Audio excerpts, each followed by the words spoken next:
अध्याय 24 युद्ध के बाद के राष्ट्रीय परिदृश्य। राष्ट्रीय की दो किस्में। उभार। ब्रिटिश शासन के अंतिम 2 वर्षों के दौरान राष्ट्रीय उभार के 2 बुनियादी पहलुओं की पहचान की जा सकती है।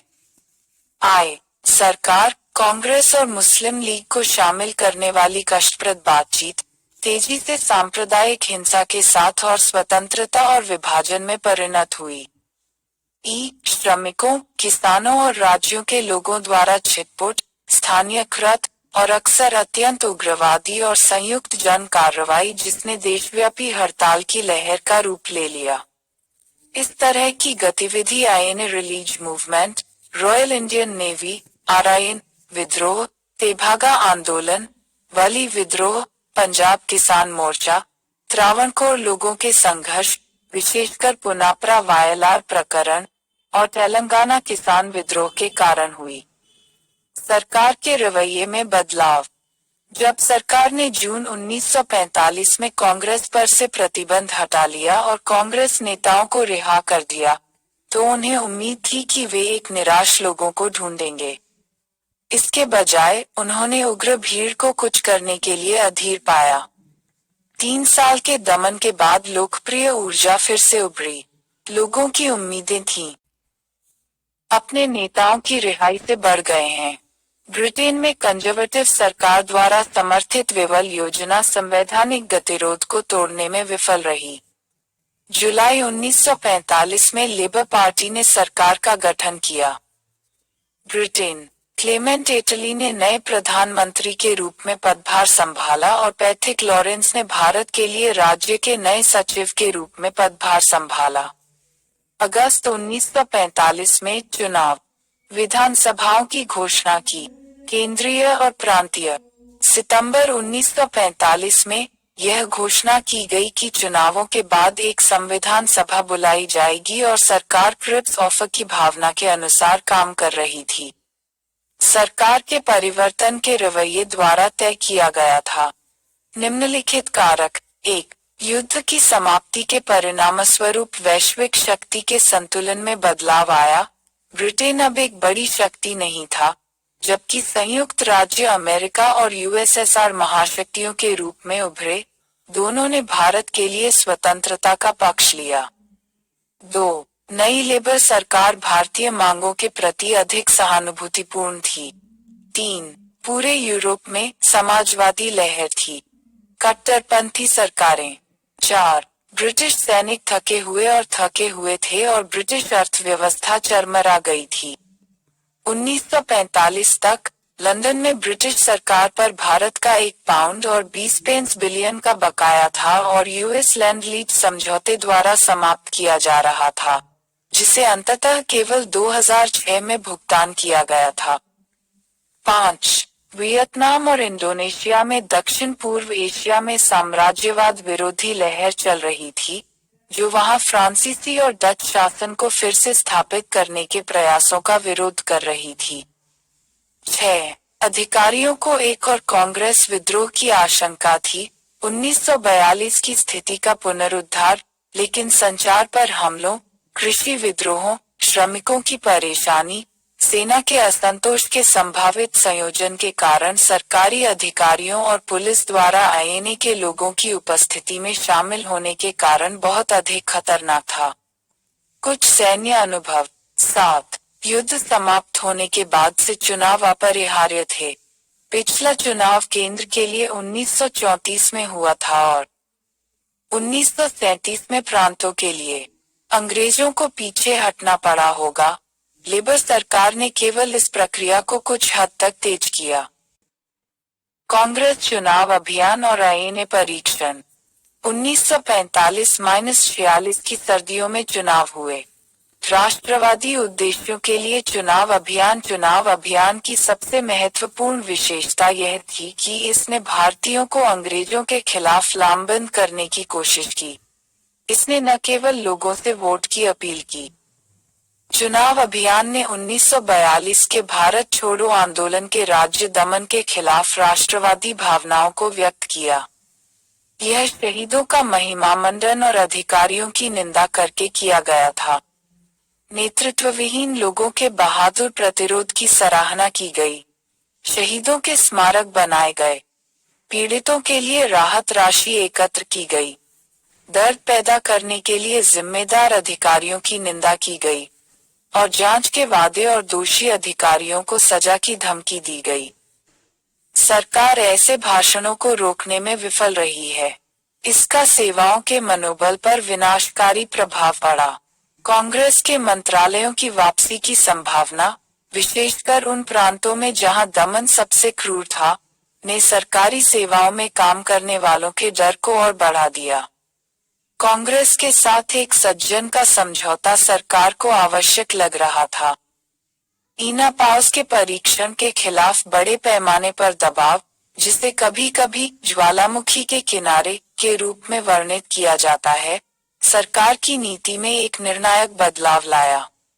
अंग्रेजों ने शुरू में कई सैकड़ों आईएनए कैदियों के सार्वजनिक परीक्षण करने के अलावा उन्हें सेवा से बर्खास्त करने और उनमें से लगभग 7,000 को बिना मुकदमे के हिरासत में लेने का फैसला किया था। उन्होंने नवंबर 1945 में दिल्ली के लाल किले में पहला मुकदमा करके और एक हिंदू, प्रेम कुमार सहगल, एक मुस्लिम, शाह नवाज खान और एक सिख, गुरबख्श सिंह ढिल्लन को एक साथ कटघरे में खड़ा करके मूर्खता को और बढ़ा दिया।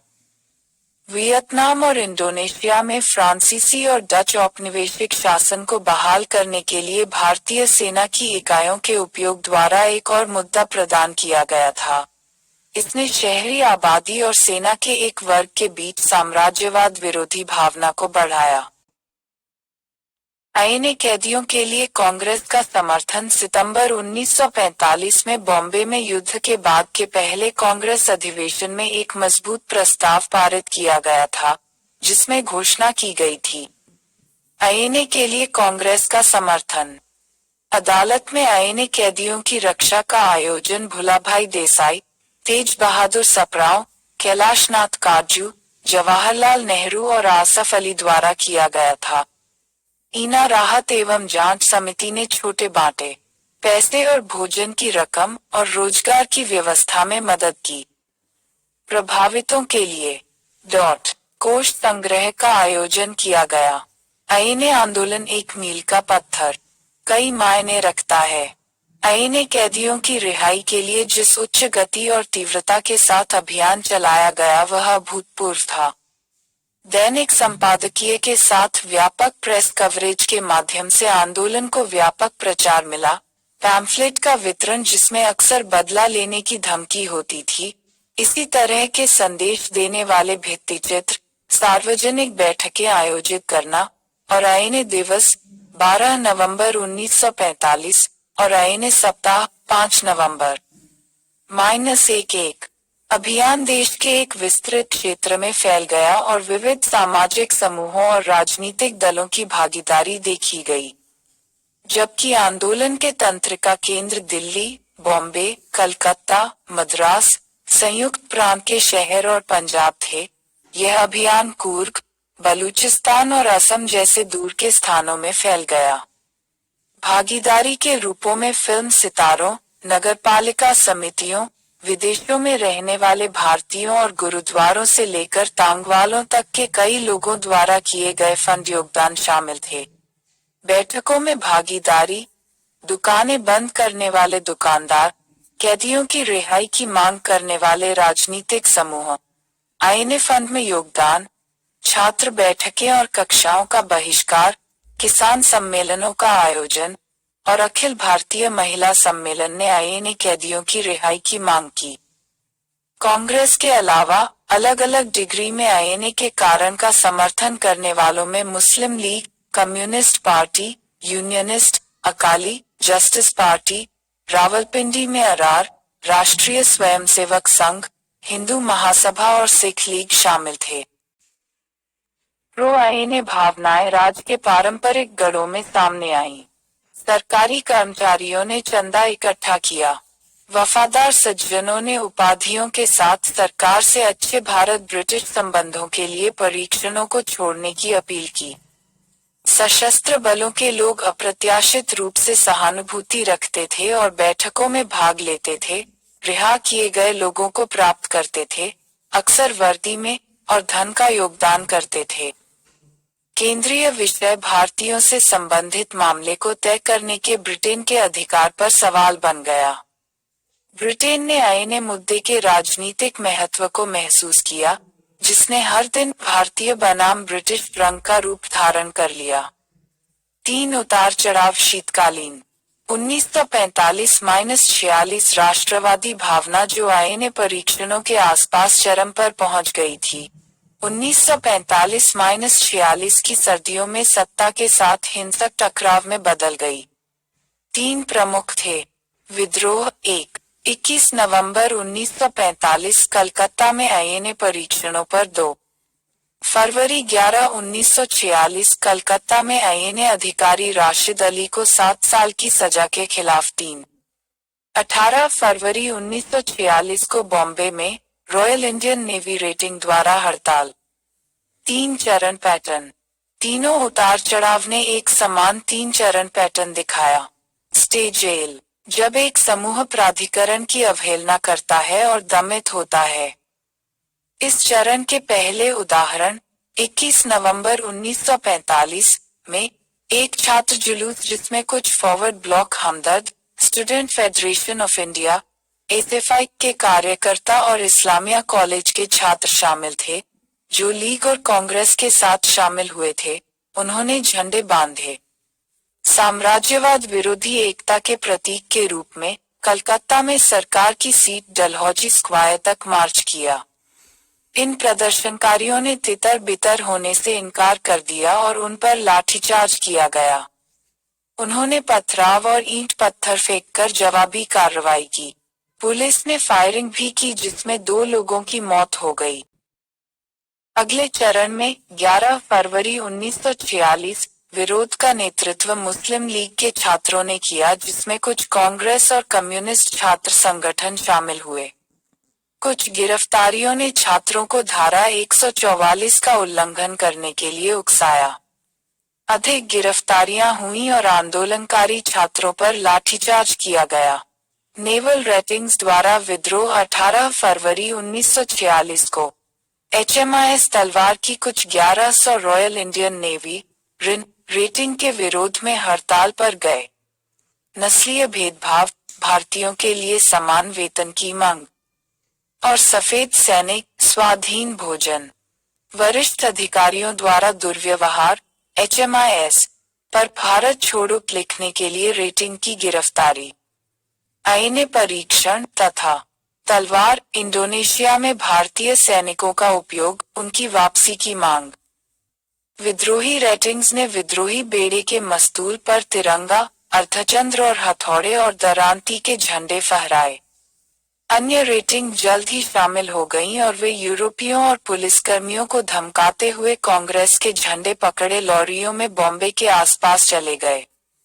भीड़ ने रेटिंग में भोजन लाया और दुकानदारों ने उन्हें जो कुछ भी चाहिए उसे लेने के लिए आमंत्रित किया।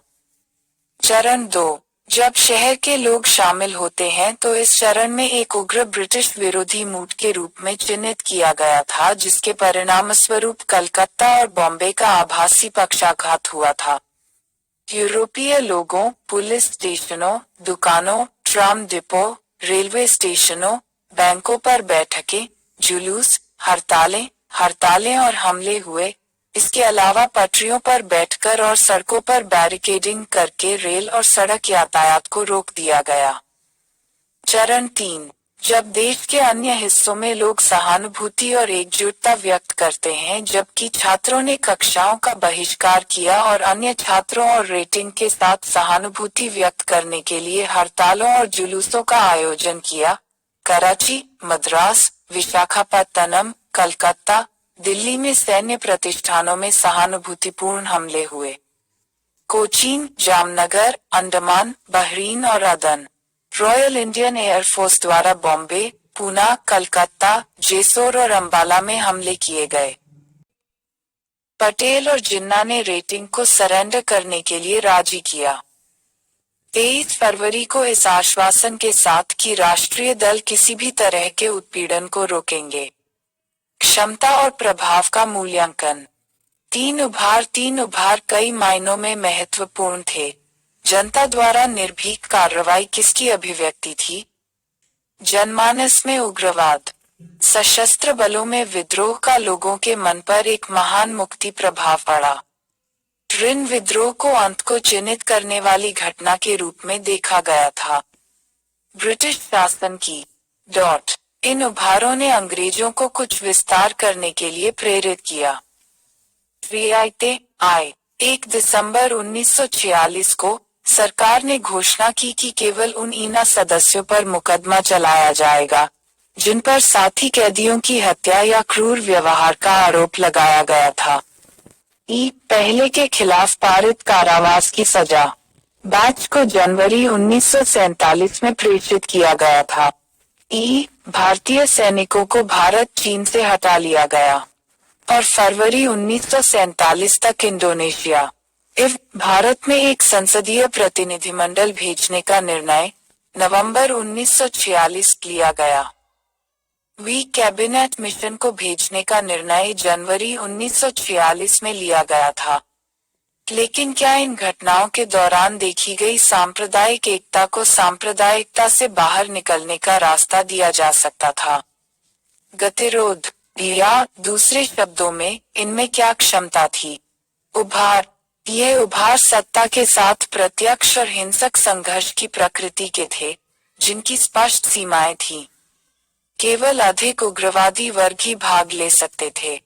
यह उतार चढ़ाव अल्पकालिक थे और कुछ शहरी केंद्रों तक ही सीमित थे, जबकि सामान्य आईएनए आंदोलन दूर दराज के गांवों तक पहुंच गया था। सांप्रदायिक एकता लोगों के बीच एकता की तुलना में अधिक संगठनात्मक थी। मुस्लिम रेटिंग सलाह लेने के लिए लीग के पास गई और बाकी कांग्रेस और समाजवादियों को। नौकरशाही के मनोबल में काफी गिरावट के बावजूद दमन के लिए ब्रिटिश बुनियादी ढांचा बरकरार था। वे जल्द ही स्थिति को नियंत्रित करने में सक्षम थे। यह बॉम्बे में एक मराठा बटालियन थी जिसने रेटिंग को गोल किया और उन्हें अपने बैरकों में बहाल कर दिया। कांग्रेस की रणनीति। वामपंथियों का दावा है कि क्रांतिकारी स्थिति के प्रति कांग्रेस की उदासीनता दो कारणों से पैदा हुई कि स्थिति उसके नियंत्रण से बाहर हो जाएगी और एक स्वतंत्र भारत में एक अनुशासित सशस्त्र बल महत्वपूर्ण थे। उनका यह भी दावा है कि अगर कांग्रेस के नेताओं ने सत्ता के खेल के सामने आत्मसमर्पण नहीं किया होता, तो स्वतंत्रता का एक अलग रास्ता सामने आता। लेकिन वास्तव में ये उभार कांग्रेस द्वारा अपने चुनाव अभियान, आईने कारण की वकालत और 1942 की ज्यादतियों को उजागर करने के माध्यम से पहले की राष्ट्रवादी गतिविधि का विस्तार थे। यह उभार अपनी अभिव्यक्ति के रूप के कारण पहले की गतिविधि से अलग थे। ये प्राधिकरण के लिए हिंसक चुनौतियां थीं, जबकि पहले की गतिविधि राष्ट्रीय एकता का शांतिपूर्ण प्रदर्शन था। उनकी रणनीति और समय के कारण कांग्रेस ने आधिकारिक तौर पर इन उभारों का समर्थन नहीं किया। बातचीत कांग्रेस की रणनीति का एक अभिन्न अंग थी, जिसे एक जन आंदोलन शुरू करने से पहले खोजा जाना था, खासकर जब अंग्रेजों को जल्द ही छोड़ने की तैयारी करते देखा गया था। गांधी की राय में विद्रोह को बुरी तरह से सलाह दी गई थी। यदि उन्होंने भारत की स्वतंत्रता के लिए विद्रोह किया तो वे दोगुने गलत थे। अगर उन्हें कोई शिकायत थी तो उन्हें नेताओं के मार्गदर्शन का इंतजार करना चाहिए था। चुनाव परिणाम। कांग्रेस का प्रदर्शन, इसे 91% गैर मुस्लिम वोट मिले। इसने सेंट्रल असेंबली की 102 में से 57 सीटों पर कब्जा किया। प्रांतीय चुनावों में इसे बंगाल, सिंध और पंजाब को छोड़कर अधिकांश प्रांतों में बहुमत मिला। कांग्रेस के बहुमत वाले प्रांतों में एनडब्ल्यूएफपी और असम शामिल थे, जिन पर पाकिस्तान के लिए दावा किया जा रहा था। मुस्लिम लीग का प्रदर्शन, उसे 86.6% मुस्लिम वोट मिले। इसने केंद्र में 30 आरक्षित सीटों पर कब्जा कर लिया। सभा। प्रांतीय चुनावों में इसे बंगाल और सिंध में बहुमत मिला। 1937 के विपरीत अब लीग ने स्पष्ट रूप से खुद को मुसलमानों के बीच प्रमुख पार्टी के रूप में स्थापित कर लिया। पंजाब में खिजर हयात खान के नेतृत्व में एक संघवादी कांग्रेस अकाली गठबंधन ने सत्ता संभाली। चुनाव की महत्वपूर्ण विशेषताएं। विभिन्न विद्रोहों में दिखाई गई मजबूत ब्रिटिश विरोधी एकता के विपरीत चुनावों में सांप्रदायिक मतदान देखा गया। 1. पृथक निर्वाचक मंडल और 2. प्रांतों के लिए सीमित मताधिकार। 10% से कम आबादी मतदान कर सकती थी और केंद्रीय विधानसभा के लिए 1% से कम आबादी योग्य थी। Cabinet mission. इटली सरकार ने फरवरी 1946 में 3 ब्रिटिश कैबिनेट सदस्यों, पैथिक लॉरेंस, भारत के राज्य सचिव, स्टैफोर्ड क्रिप्स, व्यापार बोर्ड के अध्यक्ष, और एवी अलेक्जेंडर, एडमिरल्टी के पहले लॉर्ड, के एक उच्च शक्ति वाले मिशन को भेजने की घोषणा की। भारत को सत्ता के शांतिपूर्ण हस्तांतरण के लिए बातचीत के माध्यम से तरीकों और साधनों का पता लगाने के लिए। पैथिक लॉरेंस मिशन के अध्यक्ष थे। अंग्रेजों की वापसी क्यों लग रही थी? आसनाब। 1. आधिपत्य के लिए संघर्ष में राष्ट्रवादी ताकतों की सफलता युद्ध के अंत तक स्पष्ट रूप से स्पष्ट हो गई थी। राष्ट्रवाद अब तक अछूते वर्गों और क्षेत्रों में प्रवेश कर चुका था। 2. नौकरशाही और वफादार वर्गों के बीच राष्ट्रवाद के पक्ष में एक प्रदर्शन हुआ, क्योंकि यूरोपीय आईसीएस भर्तियों की कमी और भारतीयकरण की नीति ने प्रथम विश्व युद्ध की शुरुआत में ही आईसीएस के ब्रिटिश वर्चस्व को समाप्त कर दिया था और 1939 तक एक ब्रिटिश भारतीय समानता मौजूद थी। लंबे युद्ध ने थकान और आर्थिक स्थिति पैदा कर दी थी। चिंता। अब केवल 1942 की घटनाओं से पस्त एक समाप्त, युद्ध थके हुए नौकरशाही ही रह गई है। 3. सुलह और दमन की ब्रिटिश रणनीति की अपनी सीमाएं और अंतर्विरोध थे। क्रिप्स की पेशकश के बाद पूर्ण स्वतंत्रता के अलावा सुलह की पेशकश करने के लिए बहुत कम बचा था। जब अहिंसक प्रतिरोध को बल से दबाया गया तो सरकार के पीछे की नग्न शक्ति उजागर हो गई। जबकि सरकार ने देशद्रोह पर शिकंजा नहीं कसा या संघर्ष विराम की पेशकश की, इसे चलाने में असमर्थ देखा गया। अधिकार और इसकी प्रतिष्ठा का सामना करना पड़ा।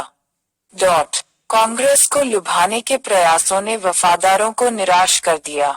अस्पष्ट मिश्रण की इस नीति ने सेवाओं के लिए एक दुविधा प्रस्तुत की, जिन्हें फिर भी इसे लागू करना पड़ा।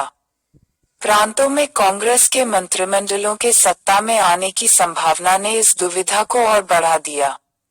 4. संविधानवाद या कांग्रेस राज साबित हुआ था। एक बड़ा मनोबल बढ़ाने वाला और जनता के बीच देशभक्ति की भावनाओं की गहरी पैठ बनाने में मदद की। 5. सेना के भीतर से आईएनए कैदियों के लिए नरमी की मांगों और आरआईएन रेटिंग के विद्रोह ने यह आशंका पैदा कर दी थी कि अगर कांग्रेस ने इस बार प्रांतीय मंत्रालयों की सहायता से 1942 प्रकार का जन आंदोलन शुरू किया तो सशस्त्र बल उतने विश्वसनीय नहीं हो सकते। 6. किसी जन आंदोलन के चौतरफा दमन का एकमात्र विकल्प एक पूरी तरह से आधिकारिक नियम था, जो अब असंभव लग रहा था क्योंकि आवश्यक संख्या और कुशल अधिकारी उपलब्ध नहीं थे। विचारों। ब्रिटिश कैबिनेट ने कांग्रेस और मुस्लिम लीग के बीच बढ़ती दरार को अपने तुरुप के पत्ते के रूप में देखा। लिनलिथगो और कैबिनेट दोनों ने कांग्रेस और लीग की प्रतिद्वंद्विता को दोनों में से किसी की मांगों के खिलाफ अपने सबसे उपयोगी हथियार के रूप में देखा। B.R. टॉमलिंसन। भारत में हमारा समय सीमित है और घटनाओं को नियंत्रित करने की हमारी शक्ति लगभग समाप्त हो गई है। हमारे पास व्यापार करने के लिए केवल प्रतिष्ठा और पिछली गति है और ये लंबे समय तक नहीं टिकेगी। लॉर्ड वेवल, अक्टूबर 1946। 7. सरकार ने महसूस किया कि एक जन आंदोलन के भूत को दफनाने और अच्छे भविष्य के भारत ब्रिटिश संबंधों के लिए एक समझौता आवश्यक था।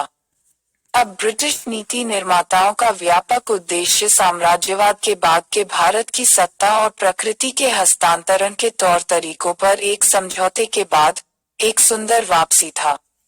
ब्रिटेन संबंध। कैबिनेट मिशन योजना की पूर्व संध्या पर कांग्रेस ने मांग की कि सत्ता को एक केंद्र में स्थानांतरित कर दिया जाए और अल्पसंख्यकों की मांगों को स्वायत्तता से लेकर मुस्लिम बहुल प्रांतों तक आत्मनिर्णय या भारतीय संघ से अलग होने के ढांचे में काम किया जाए, लेकिन उसके बाद ही अंग्रेज चले गए। अंग्रेजों ने एक संयुक्त और मैत्रीपूर्ण भारत और राष्ट्रमंडल की रक्षा में एक सक्रिय भागीदार के लिए बोली लगाई, क्योंकि एक विभाजित भारत में रक्षा की कमी होगी और यह ब्रिटेन की कूटनीति पर एक धब्बा होगा। 1946 में ब्रिटिश नीति ने पहले की घोषणाओं के बिल्कुल विपरीत एक संयुक्त भारत के लिए एक प्राथमिकता को स्पष्ट रूप से दर्शाया। 15 मार्च 1946 को ब्रिटेन के प्रधानमंत्री क्लेमेंट एटली ने कहा, अल्पसंख्यकों के अधिकारों के प्रति जागरूक होने के बावजूद अल्पसंख्यक को बहुमत के आगे अपना वीटो लगाने की अनुमति नहीं दे सकते। यह शिमला सम्मेलन से बहुत दूर था, जहां वेवल ने जिन्ना को सम्मेलन को बर्बाद करने की अनुमति दी थी। कैबिनेट मिशन का आगमन। कैबिनेट मिशन 24 मार्च 1946 को दिल्ली पहुंचा। के मुद्दों पर सभी दलों और समूहों के भारतीय नेताओं के साथ लंबी चर्चा की थी। अंतरिम सरकार और एक नया बनाने के लिए सिद्धांत और प्रक्रियाएं। भारत को आजादी देने वाला संविधान। चूंकि भारत की एकता या विभाजन के मूलभूत मुद्दे पर कांग्रेस और लीग में कोई समझौता नहीं हो सका, इसलिए मिशन ने मई 1946 में संवैधानिक समस्या के समाधान के लिए अपनी योजना सामने रखी। कैबिनेट मिशन योजना मुख्य बिंदु एक पूर्ण पाकिस्तान की मांग की अस्वीकृति। चूंकि इस प्रकार बने पाकिस्तान में एक बड़ी गैर मुस्लिम आबादी शामिल होगी, उत्तर पश्चिम में 38% और उत्तर पूर्व में 48%। सांप्रदायिक आत्मनिर्णय का सिद्धांत हिंदू बहुसंख्यक पश्चिमी बंगाल और सिख और पंजाब के हिंदू बहुल अंबाला और जलंधर डिवीजनों को अलग करने का दावा करेगा। पहले से ही कुछ सिख नेता एक अलग राज्य की मांग कर रहे थे यदि देश का विभाजन हुआ था। गहरे बैठे क्षेत्रीय संबंध भंग हो जाएंगे यदि बंगाल और पंजाब का विभाजन हुआ। विभाजन में आर्थिक और प्रशासनिक समस्याएं होंगी। उदाहरण के लिए पाकिस्तान के पश्चिमी और पूर्वी हिस्सों के बीच संचार की समस्या तथा सशस्त्र बलों का विभाजन खतरनाक होगा। मौजूदा प्रांतीय विधानसभाओं को 3 में समूहित करना। अनुभाग। खंड ए मद्रास, बॉम्बे, मध्य प्रांत, संयुक्त प्रांत, बिहार और उड़ीसा, हिंदू बहुमत प्रांत। खंड बी पंजाब, उत्तर पश्चिम सीमा प्रांत और सिंध, मुस्लिम बहुल प्रांत। सेक्शन सी बंगाल और असम, मुस्लिम बहुल प्रांत। प्रांतीय, अनुभाग और संघ स्तरों पर त्रिस्तरीय कार्यपालिका और विधायिका। एक संविधान सभा को प्रांतीय विधानसभाओं द्वारा आनुपातिक प्रतिनिधित्व 3 समूहों सामान्य, मुस्लिम, सिखों में मतदान द्वारा चुना जाना था। यह संविधान सभा 389 सदस्यीय निकाय होगी जिसमें प्रांतीय विधानसभाएं 292 भेजती हैं, मुख्य आयुक्त के प्रांत 4 भेजते हैं और रियासतें 93 सदस्यों को भेजती हैं। यह एक अच्छा लोकतांत्रिक तरीका था जो आधारित नहीं था। वेटेज। संविधान सभा में समूह ए, बी और सी के सदस्यों को प्रांतों के लिए और यदि संभव हो तो समूहों के लिए भी संविधान तय करने के लिए अलग अलग बैठना था। फिर पूरी संविधान सभा तीनों खंड ए, बी और सी संयुक्त संघ संविधान बनाने के लिए एक साथ बैठेंगे। एक साझा केंद्र रक्षा, संचार और विदेश मामलों को नियंत्रित करेगा। भारत के लिए एक संघीय ढांचे की परिकल्पना की गई थी। केंद्रीय विधायिका में सांप्रदायिक प्रश्नों का निर्णय उपस्थित और मतदान करने वाले दोनों समुदायों के साधारण बहुमत से किया जाना था। प्रांतों को पूर्ण स्वायत्तता और अवशिष्ट होना चाहिए था। शक्तियां। रियासतों को अब ब्रिटिश सरकार के अधीन नहीं रहना था। वे उत्तराधिकारी सरकारों या ब्रिटिश सरकार के साथ समझौता करने के लिए स्वतंत्र होंगे। पहले आम चुनावों के बाद एक प्रांत को एक समूह से बाहर आने के लिए स्वतंत्र होना था और 10 वर्षों के बाद एक प्रांत को समूह या संघ के संविधान पर पुनर्विचार के लिए कॉल करने के लिए स्वतंत्र होना था। इस बीच संविधान सभा से एक अंतरिम सरकार का गठन किया जाना था। ग्रुपिंग की विभिन्न व्याख्याएं। धारा। प्रत्येक पार्टी या समूह ने योजना को अपने दृष्टिकोण से देखा। मानना कि कांग्रेस के लिए कैबिनेट मिशन योजना पाकिस्तान के निर्माण के खिलाफ थी क्योंकि समूह बनाना वैकल्पिक था। एक संविधान सभा की परिकल्पना की गई थी और लीग के पास अब वीटो नहीं था। मुस्लिम लीग का मानना कि पाकिस्तान अनिवार्य समूह में निहित है। मिशन ने बाद में स्पष्ट किया कि समूह बनाना अनिवार्य था। मुख्य आपत्तियां। विभिन्न दलों ने विभिन्न आधारों पर योजना पर आपत्ति जताई। कांग्रेस प्रांतों को एक समूह से बाहर आने के लिए पहले आम चुनाव तक इंतजार नहीं करना चाहिए। उनके पास पहले स्थान पर किसी समूह में शामिल न होने का विकल्प होना चाहिए। कांग्रेस के मन में एनडब्ल्यूएफपी और असम के कांग्रेस शासित प्रांत थे, जिन्हें समूह बी और में शामिल किया गया था। क्रमशः अनिवार्य समूहीकरण प्रांतीय स्वायत्तता पर बार बार जोर देने के विपरीत है। संविधान सभा में रियासतों के निर्वाचित सदस्यों के लिए प्रावधान का अभाव, उन्हें केवल राजकुमारों द्वारा नामित किया जा सकता था, स्वीकार्य नहीं था। लीग ग्रुपिंग अनिवार्य होनी चाहिए जिसमें खंड बी और सी पाकिस्तान में भविष्य के अलगाव की दृष्टि से ठोस संस्थाओं में विकसित हो। लीग ने सोचा था कि कांग्रेस खारिज कर देगी योजना। इस प्रकार सरकार को लीग को आमंत्रित करने के लिए प्रेरित किया। अंतरिम सरकार बनाने के लिए स्वीकृति और अस्वीकृति। 6 जून को मुस्लिम लीग और 24 जून 1946 को कांग्रेस ने कैबिनेट मिशन द्वारा प्रस्तुत दीर्घकालिक योजना को स्वीकार कर लिया। जुलाई 1946 में प्रांतीय विधानसभाओं में चुनाव हुए। संविधान सभा के लिए 10 जुलाई 1946 नेहरू ने कहा, हम किसी एक चीज से बंधे नहीं हैं, सिवाय इसके कि हमने संविधान सभा में जाने का फैसला किया है, जिसका अर्थ यह है कि संविधान सभा संप्रभु थी और प्रक्रिया के नियम तय करेगी। बड़ी संभावना यह है कि वहां एनडब्ल्यूएफपी के रूप में कोई समूह नहीं होगा और असम को खंड बी और सी में शामिल होने पर आपत्ति होगी।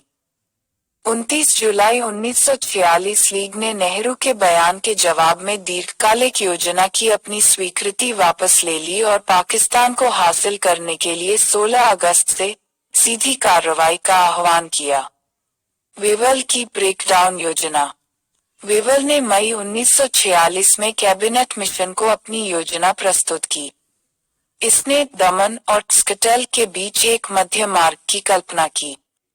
इस योजना में ब्रिटिश सेना और अधिकारियों की उत्तर पश्चिम और उत्तर पूर्व के मुस्लिम प्रांतों की वापसी और शेष देश को कांग्रेस को सौंपने की परिकल्पना की गई थी।